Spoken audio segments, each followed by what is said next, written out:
Assalamualaikum bismillahirrahmanirrahim. Salam sejahtera buat kita semua. Saudara, setiap orang memiliki hak untuk memilih. Pilihan yang kita ambil merupakan keputusan kita. Dan itu ada risikonya, saudara. Saya mau bersaksi buat saudara.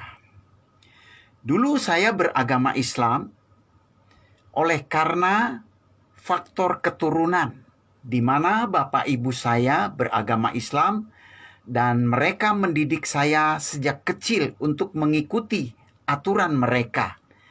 Dan agama Islam bukan pilihan saya. Saya hanya menjalankan tugas yang diperintahkan oleh orang tua saya. Suatu hari saya berpikir, saudaraku, agama samawi yang saya tahu itu ada 3, yaitu agama Yahudi, Nasrani, dan Islam. Ketika satu kali saya mulai berpikir-pikir, kalau saya seandainya besok mati, kemana saya? Ke surga kah?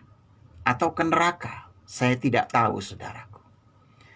Lalu satu kali saya membuka Al-Quran milik kepunyaan saya sendiri yang ditulis oleh Profesor Dr. Mahmud Yunus. Ketika saya membuka Al-Quran itu, saya dapati surat Maryam ayat 33 dan 34 atau Quran surat yang ke-19 yang menyatakan demikian. Dan keselamatan ada padaku pada waktu aku dilahirkan, pada waktu aku mati, pada waktu aku bangkit kembali. Akulah Isa putra Maryam yang menyatakan kebenaran. Wow, saya terkejut. Ternyata Al-Quran menuliskan bahwa satu-satunya nabi yang lahir, mati, dan bangkit kembali adalah Isa putra Maryam. Sedangkan Nabi Musa mati dan tidak bangkit. Juga Nabi saya pada waktu itu mati dan tidak bangkit. Hati saya tertarik untuk mendalami dan mencari kisah tentang Isa Al-Masih ini. Mulai dari lahir sampai mati. Ketika saya membuka surat Ali Imran ayat yang ke-45, dikatakan di sana bahwa Isa Al-Masih itu lahir ke dunia oleh karena firman, kalimat Allah. Itu sebabnya dia disebut Isa Kalamullah atau Isa Kalimatullah. Dan dikatakan di sana bahwa Isa itu Isa bnu Maryama. Dia tidak menyandang nama bapa, tetapi dia hanya menyandang nama ibu karena memang dia tidak punya bapa. Sebab dia lahir bukan dari benih manusia. Yang lebih menarik lagi di sana dikatakan Isa itu wajihan fi dunya wal akhirat wa minal mukarrabin. Orang yang memiliki kebesaran baik di dunia maupun di akhirat dan orang yang dekat dengan Allah. Saya terkejut, saudara. Ternyata Al-Quran menyatakan orang yang memiliki kebesaran di dunia dan di akhirat itu adalah Isa Al-Masih. Kenapa bukan Muhammad Nabi saya? Kenapa juga bukan Musa? Wow, ini semakin menarik hati saya, saudaraku. Akhirnya saya membuka surat Ali Imran 55. Dikatakan di sana bahwa Isa itu diwafatkan oleh Allah dan Isa diangkat oleh Allah, disucikan dari orang kafir. Statusnya dia sekarang bersama dengan Allah dan Allah itu ada di sorga.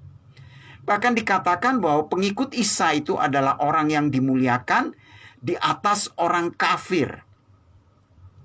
Saya semakin tertarik. Isa sebagai nabi ini pasti punya mujizat. Yang saya tahu waktu saya nonton film The Ten Commandments, itu Musa punya mujizat lewat tongkat yang ada padanya. Ia dapat membelah laut, ia dapat menjadikan tongkat menjadi ular. Nah, saudaraku, sementara saya cari, Isa ini dikatakan orang yang diberi mujizat juga, punya mujizat. Orang mati dibangkitkan, orang buta dicelikkan, bahkan orang sakit sopak atau kusta ditahirkan kembali. Terus saya telusuri dan saya menjumpai surat Az-Zukhruf ayat 61 yang mengatakan Isa memberitahukan tentang hari kiamat. Berarti kalau dia memberitahukan tentang hari kiamat, dialah yang tahu hari kiamat. Wow, kenapa bukan nabi yang lain? Kok cuma Isa yang istimewa? Semakin saya cari, semakin tertarik, saudaraku. Akhirnya suatu kali saya lewat sebuah gereja yang bernama Gereja Isa Al-Masih. Wah, hati saya tertarik ingin masuk. Karena saya pikir barangkali saya akan mendapatkan pelajaran tentang Isa Al-Masih di gereja itu semakin dalam.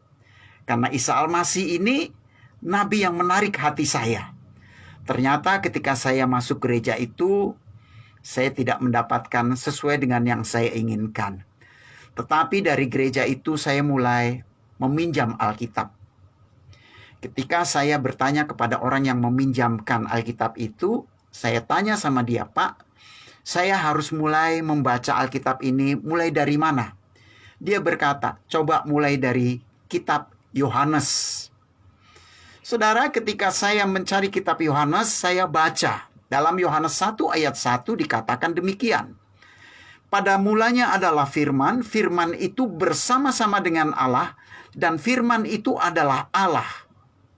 Wow, pantasan Isa ini disebut Isa Kalimatullah atau Isa Kalamullah karena dia berasal dari firman.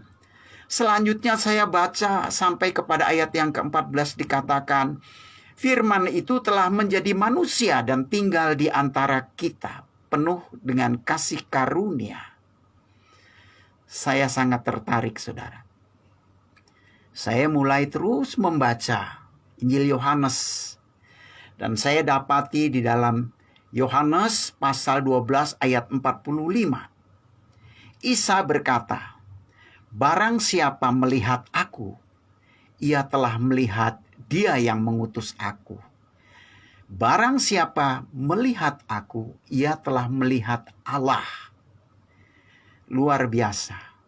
Terus saya baca sampai beranjak kepada Yohanes 14 ayat 6. Isa berkata, "Akulah jalan dan kebenaran dan hidup. Tidak ada seorang pun dapat datang kepada Bapa kecuali melalui aku." Siapa yang dimaksud dengan Bapa? Bapa itu adalah Allahnya sendiri. Dan dia memanggil Allah dengan panggilan Bapa karena dia orang yang dekat dengan Allah. Singkat kata, saya mengambil keputusan untuk menerima Isa sebagai junjungan saya, sebagai pemimpin saya, kemanapun saya berada. Tapi memang ada risiko. Risikonya adalah keluarga saya tidak senang dengan saya, termasuk bapak saya dan orang tua saya. Tidak mengapa, itulah risiko yang harus saya terima. Karena Isa juga berkata, "Kamu akan dibenci banyak orang karena namaku tanpa alasan." Tidak ada alasannya. Kenapa, saudara? Karena Isa mengajarkan saya kasih sayang kepada sesama. Kalau saya melakukan kasih sayang kepada sesama dan orang memusuhi saya, memang tidak ada alasannya. Itulah risiko yang harus saya terima. Demikianlah kesaksian saya, kiranya bisa menjadi berkat bagi setiap saudara, semua yang mendengarkan kesaksian ini. Ketika ku kenal Isa Al-Masih, Dia terbesar di dunia dan surga, yang lahir dari Roh Kudus, dari anak darah Maria,